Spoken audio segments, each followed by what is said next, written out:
Power query அப்படின்ற கான்செப்டை வச்சு நிறைய ப்ராப்ளத்தை நிறைய ரிப்போர்ட்ஸ் நீங்கள் குயிக்காக ஜெனரேட் பண்ண முடியும் அப்படின்றது நிறைய பேருக்கு தெரிஞ்சிருக்கும். அதனால பவர் query பற்றி ஒரு பேசிக் வீடியோலாம் எடுத்திருக்கோம். மல்டிபிள் எக்ஸல் ஷீட்டை எப்படி கன்சாலிடேட் பண்ணுறதுன்றதையும் மல்டிபிள் ஷீட்ஸை எப்படி கன்சாலிடேட் பண்ணுறதுன்றதையும் ஆல்ரெடி பார்த்தாச்சு. கன்சாலிடேட் பண்ணணும் அப்படின்ற கான்செப்ட் ஓரளவுக்கு உங்களுக்கு தெரியும். இன்னும் நிறைய மெத்தட்ஸும் இருக்கு கன்சாலிடேட் பண்ணுறதுக்கு. பட் பவர் query மூலமாக எப்படி கன்சாலிடேட் பண்றது மல்டிபிள் எக்ஸல்ஸையும் மல்டிபிள் ஷீட்ஸையும் அப்படின்னு நம்ம பார்த்துட்டோம். இந்த வீடியோல ஒரு எக்ஸல்ல இருக்கிற மல்டிபிள் டேபிள்ஸை எப்படி மர்ஜ் பண்றதுன்னு பார்க்க போறோம். ஏன் டேபிள்ஸை மர்ஜ் பண்ணணும் அப்படின்னு நீங்க கேட்கலாம். கட்டாயம் அதுக்கெல்லாம் உங்களுக்கு ஆன்சர் இதுல கிடைக்கும். இந்த வீடியோ நீங்க ஃபுல்லா பார்க்கும்போது பவர் queryக்கும் சர்வர் அண்ட் டேட்டா பேஸ்லாம் கேள்விப்பட்டிருப்பீங்க. அதுக்கும் என்ன சம்பந்தம், ஒரு என்ன சின்ன ரிலேஷன்ஷிப் இருக்குன்ற அந்த அண்டர்ஸ்டாண்டிங் உங்களுக்கு இதில் சின்னதாக உங்களுக்கு வரும். அதனால நீங்கள் வீடியோ ஸ்கிப் பண்ணாமல் பார்ப்பீங்கன்னு நான் நம்புகிறேன். இந்த வீடியோ நீங்கள் பார்க்கும்போதே லைக் பண்ணிட்டு ஸ்டார்ட் பண்ணலாம். கண்டென்ட் கிரியேட்டர்ஸை இந்த மாதிரி வீடியோ பண்ணுறவங்கள அப்ரிஷியேட் பண்ணுற மாதிரி இருக்கும். நான் உங்கள் Prabhakaran from Prabhas MS office. வாங்க வீடியோக்குள்ளே போகலாம். ஃபர்ஸ்ட் நீங்கள் அண்டர்ஸ்டாண்ட் பண்ணிக்க வேண்டியது, ரெண்டு ஷீட்டையும் நீங்கள் பாருங்களேன். டேட்டா ஒன்ல இந்த மாதிரி மல்டிபிள் டேபிள்ஸ் இருக்கு. இந்த டேபிளுக்கு பெரிய எம்ப்ளாயி டேபிள், ஷிஃப்ட் டைம்னு இருக்கு, allowance, lunch, dinner, late report, தனித்தனி டேபிள் இருக்கு. ஒரு கேட்டகரிக்கும் தகுந்த மாதிரி தனித்தனி டேபிள் மெயின்டைன் பண்றாங்க. இந்த டேட்டாவை பாருங்க. இதுல ஒரே டேபிள் இருக்கு, எல்லாமே கன்சாலிடேட் பண்ண மாதிரி ஒரு அவுட்புட் இருக்கு. இதுதான் டேபிளாவே மெயின்டைன் ஆகுது. இதுலயே பாத்தீங்கன்னா ஷிஃப்ட் இருக்கு, லேட் இருக்கு, அலவன்ஸ் இருக்கு, லஞ்ச் இருக்கு, டின்னர் இருக்கு, எல்லாமே ஒரே டேபிள்ல இருக்கு. இந்த ரெண்டுல எது நல்ல விஷயம், எப்படி மெயின்டைன் பண்ணணும் இந்த மாதிரி டேட்டாவை அப்படின்னு கேட்டிங்கன்னா, நார்மலா ஒரு பர்சன் என்ன சொல்லுவாங்க, டேட்டா 2 தான் வந்துட்டு ஒரே டேபிள்லயே எல்லாமே இருக்கு, கரெக்டா புரியுற மாதிரி இருக்கும்னு சொல்லுவாங்க. பட் கட்டாயமா அது நல்லது கிடையாது. இப்போ இந்த டேபிள்ல பாத்தீங்கன்னா தனித்தனியா இருந்தா கூட இந்த டேபிள்ஸ் எல்லாமே கிரியேட் பண்றதுக்கு தேவைப்படுற செல்ஸ் இருக்கு இல்லையா, அதோடைய கவுண்ட் ரொம்ப கம்மியா இருக்கும். ஏன் இதை பத்தி பேசுறேன் அப்படின்னா, செல்லுக்குன்னு ஒரு ப்ராப்பர்ட்டி இருக்கும், அந்த ப்ராப்பர்ட்டிக்குன்னு ஒரு மெமரி இருக்கும் இல்லையா, லாங், இன்டீஜர், டபுள், அது மாதிரி நிறைய டேட்டா டைப்ஸ் நீங்க கேள்விப்பட்டிருப்பீங்க. இன்டீஜருக்கு ஒரு மெமரி இருக்கும், டபுளுக்கு ஒரு மெமரி இருக்குன்ற மாதிரி மல்டிபிள் திங்ஸ் உங்களுக்கு தெரிஞ்சிருக்கும். அப்போ செல்ஸ் கவுண்ட் அதிகமாக மெமரி அதிகமா தேவைப்படும். ரைட்டா? இதுல நிறைய செல்ஸ் இருக்கு, பட் இதுல கம்மியான செல்ஸ் தான் இருக்கு. பாருங்களேன், இதுல பாத்தீங்கன்னா இங்க எவ்வளவு செல்ஸ் இருக்கு, 80 செல்ஸ் இருக்கு. ஓகேவா? இதுல 1 2 3 4 பிளஸ் 4 into 4 இல்லையா, 4 செல்ஸ் இருக்கு, 16 செல்ஸ் இருக்கு. 1 2 3 4 டேபிள்ஸ்லயும் சேர்த்து இந்த டேபிள்ல நமக்கு 22 செல்ஸ் இருக்கு. ஓகேவா? மொத்தமா ஆட் பண்ணும்போது நமக்கு பாத்தீங்கன்னா 118 செல்ஸ் வருது. ஓகேவா? இந்த 118 செல்ஸ் தான் இதுக்கு மொத்தமாவே தேவைப்படுது. இந்த மாதிரி மல்டிபிள் டேபிள்ஸா நம்ம டேட்டாவை மெயின்டைன் பண்ணும்போது, பட் கம்பைன் பண்ணி ஒரு டேபிள் நீங்க மெயின்டைன் பண்றீங்க அப்படின்னா மொத்தமா எவ்வளவு செல்ஸ் தேவைப்படும்? இங்க 20 செல்ஸ் இருக்கு. ஸோ 20 into 1 2 3 4 5 6 7 8 9 காலம்ஸ் இருக்கு. ஸோ 180 செல்ஸ் தேவைப்படுது இந்த இடத்துல நீங்க டேட்டாவை மெயின்டைன் பண்றதுக்கு. இந்த மாதிரி ஃபார்மேட்ல மெயின்டைன் பண்றதுக்கு 180 செல்ஸும், இந்த மாதிரி மெயின்டைன் பண்ணா 118 செல்ஸ் தான் தேவையேப்படுது. என்ன புரியணும் அப்படின்னா, டேட்டா 1ல கம்மியான செல்ஸும் டேட்டா 2ல நிறைய செல்ஸும் தேவைப்படுது. இந்த மாதிரி நீங்க மெயின்டைன் பண்ணணும், ஒரே டேபிள்லே பண்ணணும் அப்படின்னா நிறைய செல்ஸ் தேவைப்படும். இந்த மாதிரி பண்ணும்போது செல்ஸுடைய கவுண்ட் கம்மியா இருக்கும். ஓகே, செல்ஸ் கவுண்ட் கம்மியா இருந்துச்சுன்னா மெமரி கம்மியாகும். இது உங்களுக்கு சின்ன டேபிள் தானே, இதுல உங்களுக்கு இந்த மாதிரி கம்பேரிசன்ல ஒரு 50-70 செல்ஸ் டிஃப்ரெண்ட் வருது இல்லையா. இதுக்கு திங்க் அபவுட் இட். டேட்டா பேஸ்ன்னு சொல்லுவாங்க, சர்வர்னு சொல்லுவாங்க. எஸ்கியூஎல் சர்வர் கேள்விப்பட்டிருக்கீங்க, ஆரக்கிள்ல நிறைய டேட்டா பேஸ் இருக்கு. இது மாதிரி டேட்டா பேஸ் சர்வர்னு பார்க்கும்போது அவங்க எல்லாமே செல்ஸை வந்து கம்மி பண்ணணும்னு தான் நினைப்பாங்க. ஏன் கம்மி பண்ணணும்? மெமரி கம்மியாகும். மெமரி கம்மியாச்சுன்னா ஃபாஸ்ட் அதிகமாக இருக்கும், நிறைய டேட்டாவை சேவ் பண்ண முடியும். ப்ராசஸிங் பண்ணும்போது மட்டும் நீங்கள் மர்ஜ் பண்ணிக்கலாம். மற்றபடி அந்த டேட்டாவை நீங்கள் ஸ்டோர் பண்ணும்போது ஒரு டேபிளாக இந்த மாதிரி குட்டி குட்டி டேபிளாக ஆர் ரெலவென்ட் ஷிஃப்ட் டைமிங் இந்த டேபிளில் ஸ்டோர் ஆகணும், லேட் ரிப்போர்ட் இங்கே ஸ்டோர் ஆகணும், அலவன்ஸ் இங்கே இருந்தால் போதுன்ற மாதிரி தனித்தனி டேபிளை நீங்கள் ஸ்டோர் பண்ணும்போது உங்க டேட்டா ஸ்ட்ரக்சரும் நல்லா இருக்கும். அந்த டேட்டாவை யூஸ் பண்ணி மல்டிபிள் ஆங்கிள் அனலைசிஸ் பண்ண முடியும், கொரி டெவலப் பண்ணி அதை ரிப்போர்ட்டுக்காக நீங்க யூஸ் பண்ணிக்க முடியும். இதெல்லாமே பேசிக்கா தெரிஞ்சிருக்கும். ஒருவேளை ப்ரோக்ராமிங் லெவல்ல உள்ளவங்களுக்கு ஆர் டேட்டாபேஸ் ஓரியன்டா மேனேஜ் பண்றவங்களுக்கு தெரிஞ்சிருக்கும். நார்மல் பீப்புளுக்கு தெரியாதுன்றதுனால இந்த பேசிக் எக்ஸ்பிளனேஷன். ஸோ டேபிள் எதுக்கு மல்டிபிள் டேபிள்ஸா யூஸ் பண்றாங்க, இந்த மாதிரி டேபிள்ஸ் ஏன் யூஸ் பண்ணுன்றதுக்கு ஒரு சின்ன கிளாரிட்டி கிடைச்சிருக்கும். நெக்ஸ்ட், இந்த மாதிரி டேபிளை மல்டிபிள் டேபிளா யூஸ் பண்ணும்போது அதை கம்பைன் பண்ண வேண்டியது நீட் வரும் இல்லையா?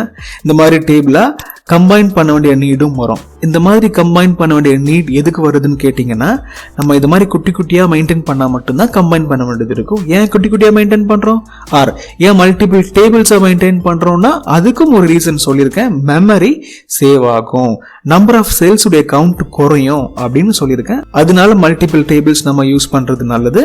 மல்டிபிள் டேபிள்ஸ் யூஸ் பண்ணும்போது கம்பைன் பண்ண வேண்டிய நீடு வரும்போது அதை கம்பைன் பண்ணணும்.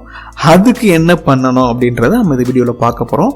இன்ட்ரோடக்ஷன் புரிஞ்சுட்டு இப்போ கம்பைன் பண்ற ப்ராசஸ்க்கு போயிடலாம். இப்போ இந்த மல்டிபிள் டேபிள்ஸை ஒரே டேபிளா கம்பைன் பண்ண போறோம். நிறைய மெத்தட்ல பண்ண முடியும் நம்மளால. பட் நம்ம இப்போ என்ன பண்ண போறோம், பவர் குறியை யூஸ் பண்ணி எப்படி மல்டிபிள் டேபிள்ஸை கம்பைன் பண்றதுன்றதை தெரிஞ்சுக்க போறோம். இந்த மாதிரி இருக்கிற ஒரு multiple tables or multiple set of டேட்டாவை கம்பைன் பண்றது ஆர் மர்ஜ் பண்றதுக்கு ஃபார்முலாஸ் யூஸ் பண்ணலாம். பட் ஃபார்முலாஸ் ஒரு லெவல் வரைக்கும் தான் உங்களுக்கு ஹெல்ப்ஃபுல்லா இருக்கும், ரொம்ப சப்போர்ட்டிவா இருக்கும். அதனால ஃபார்முலா வச்சு நம்ம பண்ண போறது இல்ல. டாபிக் படியே நம்ம பவர் குறி யூஸ் பண்ணி பண்ணலாம். பவர் குறி யூஸ் பண்ணணும் அப்படின்னாலே ஃபர்ஸ்ட் ஸ்டெப், டேட்டாவை நீங்க ப்ராப்பரான டேட்டா ஸ்ட்ரக்சருக்கு மாத்தணும். எப்படி மாத்துறது? இது ஒரு டேட்டா டேபிள் மாதிரி இருக்கு, ஒரு நார்மல் டேபிள் மாதிரி இருக்கு, ரா டேபிள், ரைட்டா? இதை எக்ஸலுக்கு புரியுற மாதிரியான டேபிளா மாத்தணும். அதுக்கு ஒரு நேம் எல்லாம் கொடுக்கணும். இப்ப பாத்தீங்கன்னா இது ஒரு டேபிளா தான் ஆல்ரெடி கன்வெர்ட் ஆயிருக்கு. இதுவும் சரி, இதுவும் சரி, இதுவும் எல்லாமே ஒரு டேபிளா தான் இருக்கு. எப்படி நான் சொல்றேன்னா, வெளியில் நம்ம கிளிக் பண்ணும்போது இங்க டேபிள் டூல் ஒரு டூல் வரல இல்லையா டாப்ல. பட் இது உள்ள கிளிக் பண்ணும்போது இந்த இடத்துல டேபிள் டூல் ஒன்று விசிபிள் ஆகும். கிளிக் பண்ணி பார்த்துருவோமா? கிளிக் பண்ண உடனே டேபிள் டூல் வருது, டேபிள் டிசைன் வருது. ஸோ அப்போ என்ன புரிஞ்சுக்கலாம், இது டேபிளா தான் இருக்கு. இப்போ இதை கிளிக் பண்ணி பாருங்களேன். இதை கிளிக் பண்ணி இதை கிளிக் பண்ணும்போது இந்த இடத்துல டேபிள் 1 அப்படின்ற நேம் தான் இந்த டேபிளுக்கு அசைன் ஆயிருக்கு. நான் இந்த டேபிள் 1ன்ற நேம் ஒரு மீனிங்ஃபுல் நேமா மாத்திக்கிறேன். எம் டேபிள் அப்படின்னு மாத்திக்கிறேன். இஎம்பி எம்ப்ளாயி டேபிள். இந்த டேபிளுக்கு அதே மாதிரி ஷிஃப்ட்னு போட்டுக்கிறேன். ஷிஃப்ட்னு இருக்கட்டும். இந்த டேபிளுக்கு அலவன்ஸ், இந்த டேபிளுக்கு லேட். நீங்க நேமிங் எப்படி வேணாலும் பண்ணிக்கலாம். பட் எனக்கு புரியுற மாதிரி நான் நேமிங் பண்ணிடுறேன். ஸோ லஞ்ச்னு எதுக்கு கொடுத்துருவோம். ஒரு டேபிளுக்கும் ரெலவெண்டான நேம் நீங்க கொடுத்தாலே ரொம்ப போதுமானது. ஓகே, ஃபர்ஸ்ட் நம்ம டேபிளா தான் மாத்திருக்கணும். பட் ஆல்ரெடி டேபிளாவே இருந்ததுனால அதுக்கு ப்ராப்பர் நேமிங் கொடுத்துட்டோம். Okay, table and proper naming. அதுக்கப்புறம் ஒரு டேபிளையும் பவர் குறிக்குள்ள கொண்டு போகணும், அந்த எடிட்டருக்குள்ள கொண்டு போகணும். எப்படி கொண்டு போறது? டேட்டா டேப்னு ஒன்று இருக்கும். அதில் கிளிக் பண்ணீங்க அப்படின்னா கெட் அண்ட் டிரான்ஸ்ஃபார்ம் டேட்டா. இந்த டேட்டாவை டிரான்ஸ்ஃபார்ம் பண்ண போறோம். கெட் அண்ட் டிரான்ஸ்ஃபார்ம் டேட்டால ஃப்ரம் டேபிள் ஸ்லாஷ் ரேஞ்சை கிளிக் பண்ணீங்கன்னா இந்த டேபிள்ல உள்ள டேட்டாவை பவர் குறி எடிட்டருக்குள்ள கொண்டு போறதுக்கான ஆப்ஷன்ஸ் வரும். லோட் ஆகிக்கிட்டு இருக்கு. இது ஒரு ப்ராப்பரான டேபிளா இருக்கிறதுனால பவர் கொரியும் ஈஸியா ரெகக்னைஸ் பண்ணிடுச்சு. அதுல இருக்கிற மாதிரியே எல்லா ஹெட்டிங்கும் ப்ராப்பரா வந்துருச்சு. இந்த டேபிளோட நேம் கூட பாருங்களேன், எம் டேபிள்னே வந்துருச்சு. இந்த மாதிரி பண்ணிட்டு ஹோம் டேப்ல போனீங்கன்னா க்ளோஸ் அண்ட் லோடுன்னு இருக்கும். அதை கிளிக் பண்ணிட்டு க்ளோஸ் அண்ட் லோடு 2ன்னு கிளிக் பண்ணிட்டு இதை ஒரு கனெக்ஷனா நீங்க சேவ் பண்ண போறீங்க. ஆல்ரெடி பவர் குறியை பத்தின பேசிக் வீடியோ நீங்க பாத்துருந்தீங்கன்னா கனெக்ஷன் அப்படின்றத பத்தி நிறைய பேசியிருப்போம். ஒருவேளை உங்களுக்கு அது தெரியல, கனெக்ஷன்னா என்னன்னே தெரியலப்பா அப்படின்னு ஃபீல் பண்ணீங்கன்னா அந்த வீடியோவை பார்த்துடுங்க. ஸோ கட்டாயமா உங்களுக்கு ஹெல்ப்ஃபுல்லா இருக்கும். பார்த்துட்டு இந்த வீடியோ நீங்க கண்டினியூ பண்ணீங்கன்னா நல்லா புரியும், ஒரு கண்டினியூட்டி இருக்கும். ஓகே, க்ளோஸ் அண்ட் லோடு 2ன்னு கிளிக் பண்ண உடனே இந்த மாதிரி விண்டோ ஓபன் ஆயிருக்கு. இதுல ஒன்லி கிரியேட் கனெக்ஷன் அப்படின்னு கிளிக் பண்ணிட்டு ஓகே பண்ணிடுங்க. ஓகே, நம்ம இப்போ ஃபர்ஸ்ட் டேபிள ப்ராப்பரான ஒரு கனெக்ஷனா கன்வெர்ட் பண்ணிருக்கோம். இந்த இடத்துல ரைட் சைட்ல உங்களுக்கு தெரியுது பாருங்க, queries அண்ட் கனெக்ஷன்ஸ்ல ஒரு query நம்ம டெவலப் பண்ணி வச்சிருக்கோம். இந்த மாதிரி எல்லா டேபிளுக்கும் நம்ம ஒரு ப்ராப்பரான query டெவலப் பண்ணணும். ஃபாஸ்டா நம்ம அதை பண்ணிடலாம்.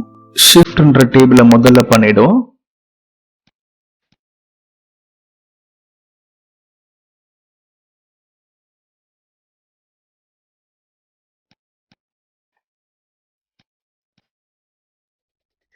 இப்போ அலவன்ஸ் என்ற டேபிளையும் இதே மாதிரி பண்ணலாம்.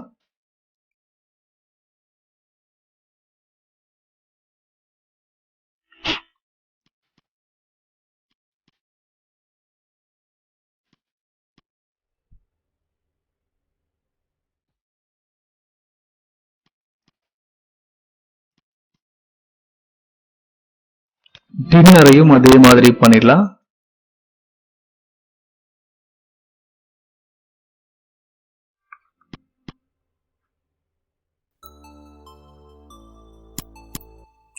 ஃபைனலா லேட் ரிப்போர்ட்டையும் பண்ணிடலாம். பாருங்களேன், 1 2 3 4 5 டேபிள்ஸ் பண்ணியாச்சு. 1 2 3 4 5 இது நம்மளுடைய லாஸ்ட் டேபிள். கடன் transform data from table slash range. இந்த நேமையும் இந்த ஸ்ட்ரக்சரையும் ஒரு வாட்டி செக் பண்ணிட்டு க்ளோஸ் அண்ட் லோட் டூல போயிட்டு close and load to click பண்ணோம் அப்படின்னா கனெக்ஷனா சேவ் பண்ணிக்கிற ஆப்ஷன் வருது. ஓகே பண்ணிடலாம். இப்போ நம்ம என்ன பண்ணி முடிச்சிருக்கோம், எல்லா டேபிளையும் கனெக்ஷன்ஸா சேவ் பண்ணிருக்கோம். முதல்ல ப்ராப்பரான டேபிளா மாத்தணும்னு சொன்னோம். தென் அந்த டேபிளுக்கு ப்ராப்பரான நேம் கொடுக்கணும்னு சொன்னோம். அதுக்கப்புறம் கனெக்ஷன்ஸா ஒரு டேபிளையும் மாத்திருக்கோம். இப்போ நம்ம என்ன பண்ண போறோம் அப்படின்னா எல்லா டேபிளையும் கம்பைன் பண்ண போறோம். கம்பைன் பண்றதுக்கு முன்னாடி ஒரு விஷயத்தை நீங்க கட்டாயமா பார்க்கணும். என்ன அப்படின்னா இந்த மல்டிபிள் டேபிள்ஸுக்கும் என்ன ஒரு ரிலேஷன்ஷிப் இருக்கு அப்படின்றத பார்க்கணும். என்ன இருக்கு அப்படின்னு பார்த்தீங்கன்னா இந்த ஃபர்ஸ்ட் டேபிளுக்கும் இந்த டேபிளுக்கும் அசைன்டு ஷிஃப்ட்ன்றது யூனிக்கான ஒரு விஷயமா இருக்கு. அதே மாதிரி இந்த மெயின் டேபிளுக்கும் இந்த டேபிளுக்கும் அலவன்ஸுக்கும் ஷிஃப்ட்ன்றது காமனா இருக்கு. அதே மாதிரி லஞ்சுக்கும் சரி டின்னருக்கும் சரி இந்த ஷிஃப்ட் அப்படின்றது காமனா இருக்கு. ஸோ இந்த 5 டேபிளும் மேட்ச் ஆகிடுச்சு. ஏதோ ஒரு யூனிக்னஸ் இருக்கு. இந்த டேபிளையும் பார்த்துருவோம். இதுல எம்ப்ளாயி நேம் இருக்கு, இங்கேயும் எம்ப்ளாயி நேம் இருக்கு. ஸோ என்ன இதுல புரியணும்னா ஒரு ரிலேஷன்ஷிப் கிரியேட் பண்றதுக்கான பாசிபிலிட்டி, ரிலேஷன்ஷிப் கிரியேட் பண்றதுக்கான ஒரு யூனிக்னஸ் இருக்கு. இந்த மாதிரி ஒரு கண்டிஷன் இருந்தால் மட்டும்தான் நீங்கள் தனித்தனி டேபிளாக அதை மெயின்டைன் பண்ணணும். அப்போ தான் அதை கம்பைன் பண்ண முடியும். அப்போ தானே எந்த ஃபீல்டுக்கு எது மேட்ச் ஆகுன்றது தெரியும் இல்லையா? இப்போ அமீர்ன்றவர் மார்னிங் ஷிஃப்ட்னு வந்துருச்சு. இப்போ இந்த டேபிளில் போயிட்டு மார்னிங் ஷிஃப்ட்டுக்கு எந்த டைமிங் நீங்கள் எடுத்துக்க முடியும் ரெஃபர் பண்ணி இல்லையா? அதே மாதிரி இங்கே வந்து மார்னிங் ஷிஃப்ட்டுக்கு அலவன்சஸ் நோ அப்படின்னு ஒரு அவுட்புட்டை டிரைவ் பண்ண முடியும். அதே மாதிரி மார்னிங் ஷிஃப்ட்டுக்கு லஞ்ச் வந்து எஸ் கொடுப்போம். அதே மாதிரி மார்னிங் ஷிஃப்ட்டுக்கு டின்னர் நோ. இந்த மாதிரி மல்டிபிள் டேட்டாவை இன்டர்பிரேட் பண்ண முடியும். எப்போ அப்படின்னா ஒரு யூனிக்னஸ் இருந்தால் மட்டும்தான் முடியும். இப்போ இந்த டேபிளில் எம் அண்ட் இக்கு பதிலாக வேற ஏதோ மார்னிங் ஷிஃப்ட் அப்படின்னு இருக்கு, இல்லைனா ஈவினிங் ஷிஃப்ட்னே ஒரு டெக்ஸ்ட் இருக்குன்னு வச்சுக்கோங்களேன். எம் அண்ட் இக்கு பதிலாக உங்களால் மேட்ச் பண்ணுறது கஷ்டமாக இருக்குன்றதுனால இந்த மாதிரி டேபிள்ஸ் நீங்கள் மெயின்டைன் பண்ணும்போது அதை தனித்தனி டேபிளாக இருந்தாலும் ஒரு ஒற்றுமை இருக்கணும். இந்த டேபிளுக்கும் இந்த டேபிளுக்கும், அதே மாதிரி இந்த டேபிளுக்கும் இந்த டேபிளுக்கும், இந்த டேபிளுக்கும் இந்த டேபிளுக்குன்ற மாதிரி ஒரு யூனிக்னஸ் இருக்கணும். அப்போ தான் உங்களால் கம்பைனே பண்ண முடியும். ஓகே ஓகே இது எதுக்காக சொன்னேன் அப்படின்னா ரிலேஷன்ஷிப்னு ஒரு கான்செப்ட் இருக்குது. அதில் போனால் டயக்ராம் மாதிரி உங்களால் ரிலேஷன்ஷிப் செட் பண்ண முடியும். ஆக்சஸ் அப்படின்ற அப்ளிகேஷன் உங்களுக்கு தெரியும் அப்படின்னா அதில் கட்டாயமாக டேபிளாக தான் இருக்கும். எல்லாமே டேபிளாக தான் யூஸ் பண்ணுவாங்க.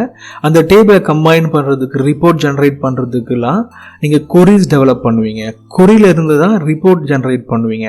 இந்த மாதிரியாக நிறைய ப்ராசஸ் அதில் இருக்குது. ஒருவேளை உங்களுக்கு அந்த ஆக்சஸை பற்றி கொஞ்சம் நாலேஜ் இருந்தாலும் இந்த ரிலேஷன்ஷிப் என்ற கான்செப்ட் உங்களுக்கு ஞாபகம் வரும், உங்களுக்கு ஈஸியாக புரியும். பட் இதில் நான் உங்களுக்கு ரிலேஷன்ஷிப் கான்செப்டில் கொண்டு போகலை. அதுக்கு பதிலாக டேபிளை நம்ம கம்பைன் பண்ணியே பண்ண போகிறோம். ஃபர்ஸ்ட் இந்த டேபிளையும் இதையும் கம்பைன் பண்ணுவோம். கம்பைன் பண்ணுறதுக்கு என்ன பண்ணணும், கரண்ட் டிரான்ஸ்ஃபார்ம் டேட்டாவில் கெட் டேட்டாவில் கிளிக் பண்ணிங்கன்னா கம்பைன் கொரீஸை கிளிக் பண்ணிங்கன்னா இந்த ரெண்டு கொரியையும் நீங்கள் மர்ஜ் பண்ணிக்க முடியும். கொரிஸ் கிளிக் பண்ணிட்டு மர்ஜ் கொடுத்தீங்க அப்படின்னா இதில் மெயின் டேபிள் இது எம்ப்ளாயி டேபிள். எம்ப்ளாயி டேபிள் கூட ஷிஃப்ட்ன்றது நம்ம பேசணும் இல்லையா? ஷிஃப்ட் மர்ஜ் பண்ணலான்னு பேசணும். ஸோ எம்ப்ளாயி டேபிள் கூட ஷிஃப்ட் மர்ஜ் பண்ணுறதுக்கு இதையும் செலக்ட் பண்ணணும். ஏன் அப்படின்னா இது ரெண்டும் தானே யூனிக்கான விஷயம். இது ரெண்டுக்கும் ஓகேவா, இந்த ரெண்டு டேபிளுக்கும் எது யூனிக்காக இருக்கோ அதை செலக்ட் பண்ணியாச்சு. கீழே வந்தீங்க அப்படின்னா இந்த ட்ராப் டவுனில் நிறைய ஆப்ஷன் இருக்கும். இது எல்லாமே நீங்கள் படித்தாலே புரியும். இதில் ஃபர்ஸ்ட் இதை படிங்களேன். ஆல் ஃப்ரம் ஃபர்ஸ்ட் டேபிள் இருந்து எல்லாம் வேணும். மேட்சிங் ஃப்ரம் செகண்ட், இதுக்கு ரெலவெண்ட்டான மேட்சஸை இங்கேருந்து பிக் பண்ணிக்கணும். ஒருவேளை மேட்சஸ் இல்லைன்னா பிளாங்காக வரணும். அந்த மாதிரி ஆப்ஷன் இந்த ஃபர்ஸ்ட் இதில் உங்களுக்கு ஒர்க் ஆகும். இது நீங்கள் செலக்ட் பண்ணிவிட்டு ஓகே பண்ணுங்கள். இப்போ என்ன நடக்கும்னா ஃபர்ஸ்ட் டேபிளும் அதாவது மெயின் எம்ப்ளாயி டேபிளும் ஷிஃப்ட்ன்ற டேபிளும் மர்ஜ் ஆகி ஒரு அவுட்புட் வரும். எஸ், இது ஃபர்ஸ்ட் டேபிள். இது வந்து மர்ஜ் ஆக போகிற ஷிஃப்ட்ன்ற டேபிள். இதில் இந்த இடத்துல ஒரு ஐக்கான் மாதிரி தெரியுது பாருங்களேன், ஆரோ. இதை கிளிக் பண்ணீங்க அப்படின்னா எக்ஸிஸ்டிங் டேபிள் கூட இந்த ஷிஃப்ட்ன்ற டேபிள்ல இருந்து எந்த ஃபீல்டை மர்ஜ் பண்ண போறீங்கன்னு கேட்குது. நமக்கு ஷிஃப்ட்ன்றதுல இருந்து டைமிங் எடுத்துக்கலாம். ஓகே, ஆல்ரெடி இதில் ஷிஃப்ட் இருக்கு இல்லையா, இந்த ஒருக்கு அதுக்கு ரெலவெண்ட்டான டைமிங்கை இந்த டேபிள்ல இருந்து நம்ம எடுத்துக்க போகிறோன்றதுனால டைமிங்கை மட்டும் செக் பண்ணி ஓகே பண்ணணும். ஓகே பண்ணுங்க. எஸ், அதே மாதிரி உங்களுக்கு அவுட்புட்டும் வந்துருச்சு. நீங்கள் அதை மாற்றிக்கலாம். ஒருவேளை வேண்டாம் அப்படின்னா ஷிஃப்ட் எடுத்துகிட்டு டைமிங் மட்டும் நீங்கள் போட்டுக்கலாம். That's up to you. இப்போ பாருங்களேன், இந்த மெயின் டேபிள் கூட இந்த டேபிள் மர்ஜ் ஆகிடுச்சு. மர்ஜ் ஆனதுக்கப்புறம் இதை நம்ம என்ன பண்ணணும், ஒரு கனெக்ஷனாக சேவ் பண்ணணும். கனெக்ஷனை மட்டும் நான் சேவ் பண்ணுறேன், ஓகே பண்ணிடுறேன். இதுக்கு ஒரு நல்ல பேர் கொடுக்கணும்ல, மர்ஜின் மட்டும்தான் ஒரு நேம் வந்துருக்கு. இதை நம்ம என்ன பண்ணலாம், ஒரு நல்ல நேம் கொடுத்துடலாம். எம்ப்ளாயி அண்ட் ஷிஃப்ட்டு நான் போட்டுக்கிறேன், எனக்கு புரிகிற மாதிரி. ஓகே, அதுக்கப்புறம் என்ன பண்ண போகிறோம், நம்ம கம்பைன் பண்ணி வச்சுருக்க எம் ஷிஃப்ட் அப்படின்ற அந்த கம்பைன்டு டேபிள் கூட பக்கத்தில் உள்ள இன்னொரு டேபிளை கம்பைன் பண்ண போகிறோம். பண்ணிடலாமா?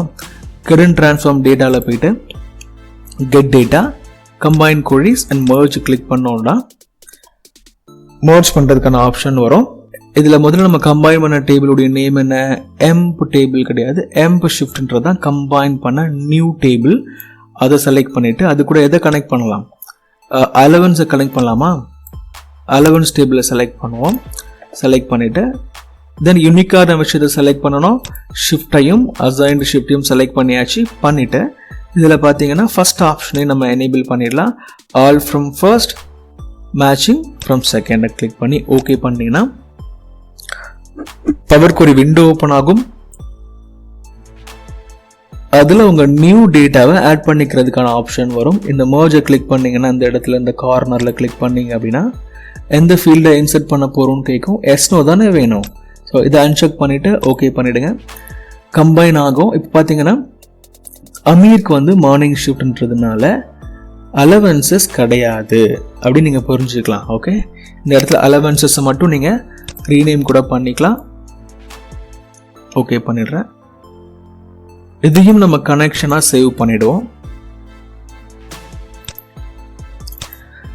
ஆல்ரெடி கனெக்ஷனை சேவ் பண்ணுறதுக்கு முன்னாடி நேமிங் ப்ராப்பராக பண்ணி இருக்கலாம். பட் நம்ம நேமிங் பண்ணலை, இந்த வாட்டியும் நேமிங் பண்ண மறந்துட்டோன்றதுனால இந்த இடத்துல நியூவாக க்ரியேட் ஆன இந்த மர்ஜ் ஆன ஒரு கனெக்ஷனுக்கு நேமை நம்ம மாற்றிடலாம். ரைட் கிளிக் பண்ணி ரீநேம் பண்ணுங்கள். தென் இதுக்கு என்ன நேம் கொடுக்கலாம், இஎம்பி எஸ்ஹெச்ஐஎஃப்டி அண்ட் ஏஎல்எல் அப்படின்னு கொடுத்துட்றேன் அலவன்ஸ்க்கு. ஓகேங்களா, இது நீங்கள் நேமிங் எப்படி வேணாலும் பண்ணலாம், உங்களுக்கு புரியணும்.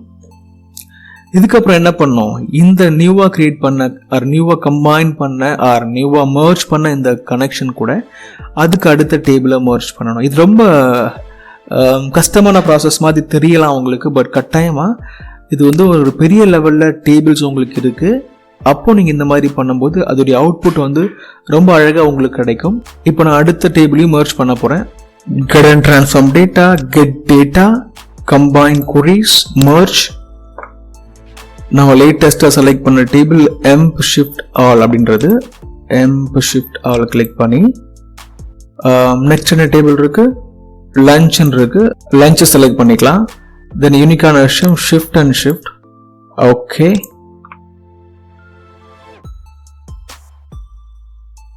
இந்த இடத்துல நம்ம மர்ஜ் பண்ணணும், அதையும் பண்ணிடலாம். எஸ்னோன்றது தான் வரப்போகுது. ஓகே பண்ணதுக்கப்புறம் லஞ்சுன்ற நேமை நம்ம இதுக்கு வச்சுக்கலாம். எஸ்னோன்றது வேண்டாம். என்டர். ப்ராப்பர் நேம் தரணும் இல்லையா, நம்ம ஆல்ரெடி நேம் கொடுத்துருந்தோம். EMP SHIFT ALL. இது வந்து லஞ்சுன்ற டேட்டாவையும் ஆட் பண்ணியிருக்கோம். என்டர் பண்ணுறேன். தென் க்ளோஸ் அண்ட் லோடில் போயிட்டு க்ளோஸ் அண்ட் லோட் 2 கிளிக் பண்ணி கனெக்ஷனாக சேவ் பண்ணிடுறேன். அடுத்து நான் ஃபாஸ்ட்டாக பண்ணிடுறேன், ஜஸ்ட் நீங்கள் பாருங்கள்.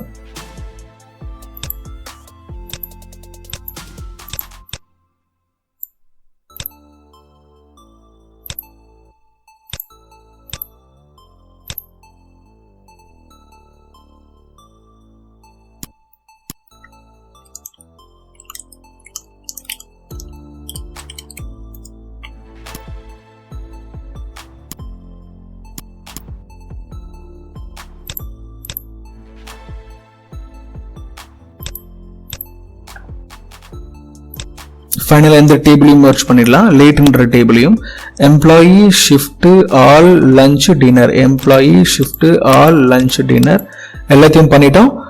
ஃபைனல் லேட் ரிப்போர்ட்டையும் நம்ம பண்ணிடலாம். Get and transform data, get data, combine query, merge table select பண்ற ஆப்ஷன்ல எந்த டேபிளை மர்ஜ் பண்ணுமோ செலக்ட் பண்ணிக்கலாம். எம் ஷிஃப்ட் ஆல் லஞ்ச் டின்னரை செலக்ட் பண்ணிட்டு ஃபைனலாக இருக்கிற லேட் ரிப்போர்ட்டையும் நம்ம செலக்ட் பண்ணிடுவோம். தென் இதுல யூனிக்கான விஷயம் எம்ப்ளாயி நேம்ன்றது தான் யூனிக், அதை செலக்ட் பண்ணிட்டு யூஸ்வலா இது எல்லாமே டிஃபால்ட்டா இருக்கிற மாதிரி விட்டுட்டு ஓகே பண்ணிடுங்க. தென் இதுல மர்ஜ் ஆப்ஷன் உங்களுக்கு கேட்கும், எந்த ஃபீல்டை மர்ஜ் பண்ண போறீங்க அப்படின்னு கேட்கும். அதுக்கும் இந்த லேட்ல போயிட்டு இந்த லேட்ன்ற இந்த ஃபீல்டை மர்ஜ் பண்ணிக்கலாம். எம்ப்ளாயி நேம் ஆல்ரெடி இருக்கு இல்லையா, ஸோ அதை அன்செக் பண்ணிட்டு லேட்ன்றதை நம்ம மர்ஜ் பண்ணுவோம். ஓகே, இந்த நல்ன்றதெல்லாம் பிளாங்கான டேட்டான்றதெல்லாம் நல் வந்ததுக்கு இதை நீங்க இக்னோர் பண்ணிடலாம். தென் இதுக்கு ப்ராப்பரான நேம் கொடுக்கலாம். இது ஃபைனல் டேபிள்ன்றதுனால ஃபைனல் மர்ஜ் நான் கொடுத்துட்டு இதையும் நான் லோட் பண்ணிடுறேன்.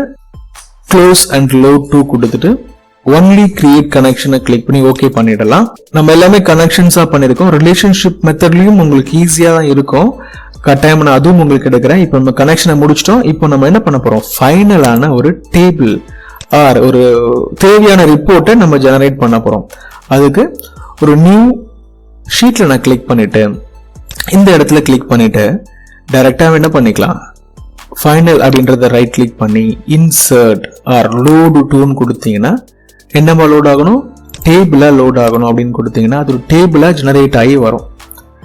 இது பாத்தீங்கன்னா உங்களுக்கு இந்த ஒரு டேபிள் நம்ம ஆல்ரெடி பண்ணியிருந்தோம், டேட்டா 2ல பண்ணியிருந்தோம் இல்லையா, இந்த மாதிரி ஒரு டேட்டாவா இது வந்திருக்கும். இதுல உங்களுக்கு நம்பர் ஆஃப் காலம்ஸ் எல்லாமே இதுலயும் மேட்ச் ஆகிற மாதிரி நம்ம அவுட்புட் கொண்டு வந்திருக்கோம். எவ்வளவு காலம்ஸ் இருக்கு உங்களுக்கு, 9 காலம்ஸ் இருக்கு. இங்கேயும் 9 காலம்ஸ் நம்ம பண்ணிருக்கணும். அப்படி பண்ணலன்னா கூட நம்ம திருப்பி எடிட் பண்ணி இதெல்லாம் கஸ்டமைஸ் பண்ணிக்க முடியும். இந்த காலம் நீங்க என்ன பண்ணிக்கலாம், அந்த ஃபைனல் குறியில போயிட்டு காலம் மாத்தினீங்கன்னா இந்த காலம் ஆர்டர் மாறும். ரைட் கிளிக் பண்ணி எடிட் பண்ணோம் அப்படின்னா குறி நீங்க எடிட் பண்ணிக்க முடியும். குறி ஆர்டர்ஸ் நீங்க மாத்திக்க முடியும். டேட்டா டைப்பை கூட மாற்ற முடியும். நிறைய பண்ணலாம். இந்த இடத்துல கிளிக் பண்ணி நம்ம ட்ராக் பண்ணி இங்க போட்டோம் அப்படின்னா அதோட ஆர்டர் மாறும். இதுல மாறும்போது அந்த டேபிளும் ஆட்டோமேட்டிக்கா மாறும். ஸோ இந்த இடத்துல என்ன நடக்குதுன்றது தான் அவுட்புட்லயும் வரும். இப்போ நான் இதை ஜஸ்ட் க்ளோஸ் பண்றேன். ஆல்ரெடி லோட் பண்ணிட்டோன்றதுனால க்ளோஸ் பண்ற ஆப்ஷன் வருது. க்ளோஸ் பண்ண உடனே இந்த இடத்துலயும் ஆர்டர் மாறுது. இந்த மாதிரி உங்களுக்கு ஒரு பவர் கொரி மூலமா ஜெனரேட் பண்ணும்போது ஈஸியான குயிக்கான அவுட்புட் கிடைக்கும். தேவையான டேட்டாவை மட்டும் நீங்க இந்த மாதிரி பவர் கொரி போட்டு கொரி பண்ணி அவுட்புட்டா எடுத்துக்க முடியும். ஸோ தேவையில்லாத டேட்டாவை அப்படியே விட்டுருங்க. தேவையுள்ள டேட்டாவை மட்டும் நீங்க கன்சாலிடேட் பண்ணி கொரியோடைய அவுட்புட்டா கொண்டு போகலாம். இந்த அவுட்புட் மூலம் நீங்க பிவட் கிரியேட் பண்ணலாம், ஒரு டேபிள் ரெடி பண்ணலாம், சார்ட் நீங்க டெவலப் பண்ணலாம். ஒருவேளை இதெல்லாமே தெரியலனா கூட நான் ஆல்ரெடி பண்ண வீடியோ நீங்க பாருங்க, டீடைல்டா அதையும் நான் பேசியிருக்கேன். நான் முதல்ல சொன்ன மாதிரி இந்த மாதிரி ஒரு பெரிய டேபிள் நீங்க மெயின்டைன் பண்ணீங்கன்னா மெமரி இஷ்யூ வர சான்ஸ் இருக்கு. சின்ன சின்ன இடத்துல வராது, பட் பெரிய லெவலில் நீங்க அதை பண்ணும்போது வரும்ன்றதுனால மல்டிபிள் டேபிள்ஸா நீங்க இந்த டேபிளை மெயின்டைன் பண்றது நல்லது. மல்டிபிள் டேபிள்ஸா மெயின்டைன் பண்ணும்போது அது கம்பைன் பண்ண வேண்டிய நீடு வருமே. அப்போ கம்பைன் எப்படி பண்றது, காப்பி பண்ணி பேஸ்ட் பண்றது எல்லாருக்குமே தெரியும். ஃபார்முலா போட்டு பண்றது ரொம்ப பேசிக்கான விஷயம். பட் அதை தாண்டி பவர் கொரில பண்றதுக்கான ரீசன் என்ன அப்படின்னா நிறைய ரீசன் இருக்கு இல்லையா. ரொம்ப குயிக்கான ஒரு அவுட்புட் கிடைக்கும், ஆட்டோமேட்டிக்கான அப்டேஷன் நடக்கும், டேட்டா மாற மாற அவுட்புட் உங்களுக்கு மாறிக்கிட்டே இருக்கும். இந்த மாதிரி நிறைய விஷயங்கள் இருக்கு. பவர் கொரி தான் உங்களுக்கு பேஸ் விஷயம். எப்போ நீங்கள் ஒரு பெரிய லெவலில் ப்ரோக்ராமர் ஆகும்போது டேட்டா பேஸ் மேனேஜ் பண்ணும்போது கொரிஸ் டெவலப் பண்ண வேண்டியது இருக்கும். ஆக்சஸ் லெவலில் நீங்கள் பண்ண வேண்டிய வேலை இருந்துச்சுன்னா அப்போ நீங்கள் கொரி டெவலப் பண்ண வேண்டியது இருக்கும். இந்த மாதிரி எல்லா இடத்துலையுமே கொரிஸ் என்றது ரொம்ப பெரிய ஒரு மேஜரான ப்ளே பண்ணிட்டு இருக்கு. அப்போ அதுக்கு பேஸான விஷயம் பவர் கொரி. பவர் கொரியில் உள்ள கொரி கான்செப்டை எப்படி டெவலப் பண்ணுறதுன்ற அண்டர்ஸ்டாண்டிங் உங்களுக்கு வந்தாலே போதும், நிறைய இடத்துல நீங்கள் மேனேஜ் பண்ண முடியும். இப்போ இது உங்களுக்கு புரிஞ்சிருக்கும்னு நினைக்கிறேன். எதுக்காக இந்த டேபிள் ஜென்ரேட் பண்ணுன்றதையும் இதோடைய இம்பார்ட்டன்ஸையும் நான் சொல்லியிருப்பேன். ரொம்ப பொறுமையாக தான் சொல்லியிருக்கேன். இந்த விஷயத்தை நான் உங்களுக்கு 10 நிமிஷத்தில் எக்ஸ்பிளைன் பண்ணியிருக்கலாம், பட் நான் அப்படி பண்ணலை. ஏன்னா பேசிக்காக வர்றவங்க நிறைய பேர் இருப்பாங்க. அவங்களுக்கு எல்லாமே ரொம்ப குயிக்காக நீங்கள் சொன்னீங்கன்னா கேட்ச் பண்ணுறது ரொம்ப கஷ்டமாக இருக்கும். ஈவன் புரிஞ்சவங்களுக்கும் சரி தெரிஞ்சவங்களுக்குமே இந்த மாதிரி கான்செப்ட் ரொம்ப ஃபாஸ்ட்டாக சொன்னால் புரியாதுன்னு நான் நம்பினேன். நிறைய பேரை பார்க்கும்போது அப்படிதான் எனக்கு புரிஞ்சுது. அதனால நான் பொறுமையாக தான் எடுத்திருக்கேன். ஒரு கான்செப்டையும் பொறுமையாக சொன்னேன். முதல்ல நான் எக்ஸ்பிளனேஷன் கொடுத்தேன், எதுக்காக நம்ம தனித்தனியாக ஹேண்டில் பண்ணணும் டேபிள் அப்படின்றத. அதுக்கப்புறம் அதை கம்பைன் பண்ணுறதுக்கான மெத்தட் சொன்னேன். டேபிளாக கன்வெர்ட் பண்ணணும், டேபிளை நேமிங் பண்ணணும், தென் டேபிளை பவர் குரி விண்டோவில் ஆட் பண்ணணும், அதுக்கப்புறம் அதை லோடு பண்ணணும் கனெக்ஷன்ஸாக, தென் ஒரு டேபிளாக கம்பைன் பண்ணி ஃபைனல் டேபிள்லேருந்து நம்ம ரிப்போர்ட் எடுத்துக்கலாம்னு சொன்னேன். இன்னொன்றும் சொன்னேன், இந்த இடத்துல பார்த்தீங்கன்னா டேட்டாவில் ரிலேஷன்ஷிப்னு ஒன்று இருக்குது. இதை வச்சு ஒரு பயங்கரமான விஷயங்கள் பண்ண முடியும். நீங்கள் அதை மர்ஜ் பண்ணி நம்ம லாஸ்ட் டேபிள் கொண்டு வர்றதுக்கு பதிலாக இந்த ரிலேஷன்ஷிப் மூலமாகவே லிங்க் கொடுத்துட முடியும். இது சம்மந்தமான டேட்டா, இந்த டேபிளில் இந்த ஃபீல்டும் யூனிக்கான வேல்யூன்ற மாதிரி லிங்க் கொடுக்க முடியும். அதை நம்ம பொறுமையாக பார்க்கலாம். நெக்ஸ்ட் கிளாஸில் உங்களுக்கு அதுவும் கவர் பண்ண ட்ரை பண்ணுறேன். இந்த வீடியோவில் ஒரே ஒரு எக்ஸலில் இருக்கிற மல்டிபிள் டேபிளை எப்படி கம்பைன் ஆர் மர்ஜ் பண்ணுறதுன்னு பார்த்துட்டோம். அப்கமிங் வீடியோஸில் ப்ராபப்ளி நம்ம என்ன பண்ணலாம் அப்படின்னா, மல்டிபிள் எக்ஸலில் இருக்கிற டேபிளை எப்படி கம்பைன் பண்ணுறது, இது சிங்கிள் எக்ஸலில் உள்ள டேபிள்ஸ், மல்டிபிள் எக்ஸல்லையும் டேபிள்ஸ் இருக்கும், அதை எப்படி கம்பைன் பண்ணுறதுன்றதையும் பார்ப்போம். இந்த வீடியோ உங்களுக்கு புரிஞ்சுட்டு வச்சுக்கோங்களேன், அந்த வீடியோவும் புரியும். கட்டாயமாக உங்களுக்கு இந்த வீடியோ பிடிக்கும் நான் நம்புகிறேன். லைக் பண்ணுவீங்கன்னு நம்புகிறேன், ஷேர் பண்ணுவீங்க, கட்டாயமாக நீங்கள் சப்போர்ட் பண்ணுவீங்க. இந்த மாதிரி லென்த்தி வீடியோ கூட நான் கட்டாயமாக நம்புகிறேன். See you in the next video. Thanks for watching.